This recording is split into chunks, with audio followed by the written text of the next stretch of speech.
আজ আমরা একদম শুরুতে ফিরে যাব, মানে মানবজাতির ইতিহাসের একেবারে গোড়ায়। সেখানে আমাদের জন্য অপেক্ষা করছে প্রথম মানুষ আর প্রথম নবীর এক দারুণ গল্প।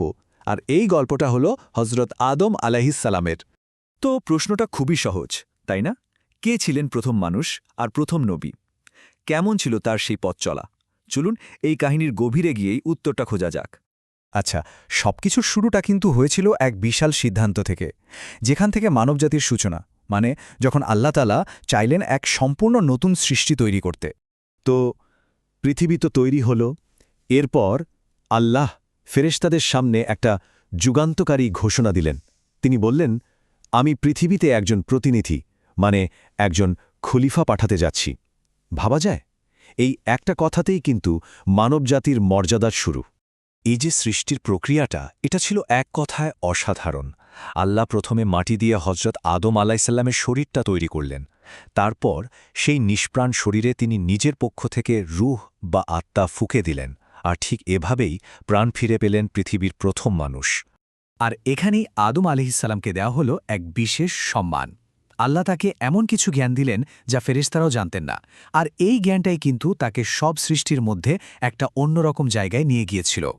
তো এই বিশেষ মর্যাদার পরপরই চলে এলো প্রথম পরীক্ষা, আর এমন একটা পরীক্ষা যেটা কিনা আনুগত্য আর অহংকারের মধ্যে পার্থক্যটা একদম পরিষ্কার করে দিল চিরদিনের জন্য।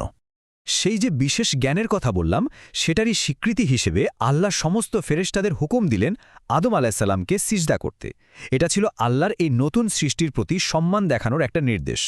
আল্লাহর এই আদেশের পর আমরা দুটো একদম আলাদা চিত্র দেখতে পাই। একদিকে সব ফেরেশতারা সাথে সাথে খুব বিনয়ের সাথে সেই হুকুম মেনে নিলেন, আর অন্যদিকে একজন ছিল যে অহংকার করে অবাধ্য হল, আর সেই হচ্ছে ইবলিস। ইবলিস যে মানল না, তার কারণটা কি ছিল জানেন? তার কারণ ছিল অন্ধ অহংকার। সে যুক্তি দিল, আমি তো আগুনে তৈরি আর আদম মাটির, তাহলে আমি তো সেরা। তার এই খণ্টস্বৎ ক্ষুদ্র কবিতাটাই, এই যুক্তিটাই ছিল তার পতনের শুরু। আর এই অহংকারের ফল হল ভয়াবহ। আল্লাহ ইবলিসকে অভিশাপ দিলেন আর জান্নাত থেকে বের করে দিলেন চিরদিনের জন্য।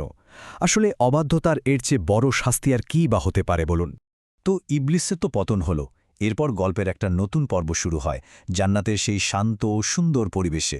সেখানেই হজরত আদম আলাইসাল্লাম তার জীবন শুরু করলেন। জান্নাতে আদম একা ছিলেন, তাই তার সেই একাকিত্ব দূর করার জন্য আল্লাহ তার একজন সঙ্গী তৈরি করলেন, হাওয়া আলাইহিসসালামকে। আর এভাবেই কিন্তু মানবজাতির প্রথম পরিবার জান্নাতে একসাথে থাকতে শুরু করে। জান্নাতে তাদের জীবনটা ছিল বলতে গেলে একদম স্বাধীন। সবকিছুর অনুমতি ছিল, শুধু একটা নিয়ম ছাড়া। আল্লাহ তাদের বলে দিয়েছিলেন, তোমরা জান্নাতের যা খুশি খাও, যা খুশি করো, কিন্তু খবরদার ওই নির্দিষ্ট গাছটার কাছেও যাবে না। কিন্তু জান্নাতের এই শান্ত জীবনেই গল্পের আসল মোড়টা আসে। কারণ সেই যে বিতাড়িত শয়তান, সে কিন্তু তার প্রতিশোধ নেওয়ার জন্য একটা সুযোগ খুঁজছিল। সেই বিতাড়িত শয়তান মানে ইবলিস আদম আর হাওয়া আলাইহিমকে ভুল পথে নেওয়ার জন্য উঠে পড়ে লাগল। সে তাদের মনে ওই নিষিদ্ধ গাছটার ব্যাপারে নানান রকম ওয়াসওয়াসা মানে কুমন্ত্রণা দিতে থাকল। শয়তান তাদেরকে নানাভাবে লোভ দেখাতে শুরু করল, বোঝাতে লাগল যে ওই ফলটা খেলেই তারা চিরকাল বেঁচে থাকবেন, বিশাল ক্ষমতা পাবেন। পুরোটাই ছিল একটা সাজানো মিথ্যা। আর শেষ পর্যন্ত শয়তানের লাগাতার প্ররোচনায় তারা সেই ভুলটা করেই ফেললেন। তারা ওই নিষিদ্ধ ফলটা খেয়ে নিলেন, আর খাওয়ার সাথে সাথেই সঙ্গে সঙ্গেই তারা নিজেদের ভুলটা বুঝতে পারলেন যে কি বিশাল একটা অন্যায় হয়ে গেছে। কিন্তু দেখুন, ভুলের পরে কিন্তু আসে ক্ষমা আর নতুন করে শুরু করার গল্পটা। আর এটা মানবজাতির ইতিহাসের অন্যতম গুরুত্বপূর্ণ একটা অধ্যায়। ভুলটা বোঝার পর এক মুহূর্তও দেরি করেননি তারা। আদম আর হাওয়া সঙ্গে সঙ্গে অনুতপ্ত হয়ে আল্লাহর কাছে মাফ চাইলেন, আর আল্লাহ তো পরম দয়ালু, তিনি তাদের সেই আন্তরিক তওবা কবুল করে নিলেন। এরপর আল্লাহ তাদেরকে পৃথিবীতে পাঠিয়ে দিলেন। কিন্তু এটা শুধু শাস্তি ছিল না, বরং এটা ছিল একটা নতুন দায়িত্বের শুরু। ঠিক এখান থেকেই পৃথিবীতে মানুষের যাত্রা শুরু হল, আল্লাহর এবাদত করার আর তার দেখানো পথে চলার এক মহান উদ্দেশ্য নিয়ে। তাহলে এই পুরো গল্পটা থেকে আমাদের জন্য মূল শিক্ষাটা কি? দুটো জিনিস কিন্তু একদম পরিষ্কার। এক, মানুষ হিসেবে আমাদের ভুল হবেই, কিন্তু আসল পরীক্ষাটা হলো ভুলের পর আল্লাহর কাছে ফিরে আসা।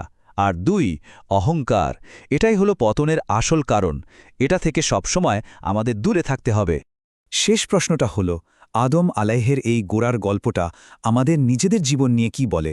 ভুল থেকে শেখা, বিনয়ী থাকা আর মাফ চেয়ে নতুন করে শুরু করা, এই চিরন্তন বার্তাগুলো কিভাবে আজও আমাদের পথ দেখাতে পারে? এটা কিন্তু গভীর চিন্তার একটা বিষয়।